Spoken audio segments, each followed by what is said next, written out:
அப்போது அந்த உரு எண்ணும்போது கூடுமான வரைக்கும் ஒரு சின்ன மந்திரமாக தேர்ந்தெடுங்க. மந்திரங்களில் பெரிய பெரிய மந்திரம்லாம் இருக்குது. 10 வார்த்தை, 15 வார்த்தை, 25 வார்த்தை உள்ள மந்திரம்லாம் இருக்குது. அதில் என்ன கஷ்டம்னா, முதல்ல உங்களுக்கு மெமரி தவறி போகும். ஒரு வார்த்தை விட்டு போகும் சொல்லும்போது.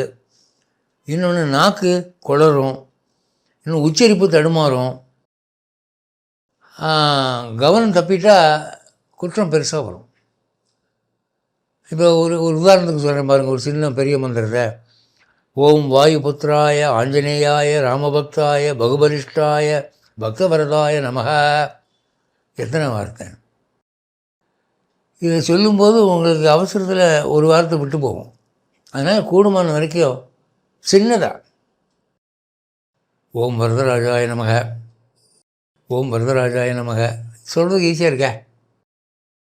அப்படி சின்ன மந்திரமாக நீங்கள் உபதேசம் வாங்கிக்கிறீங்க.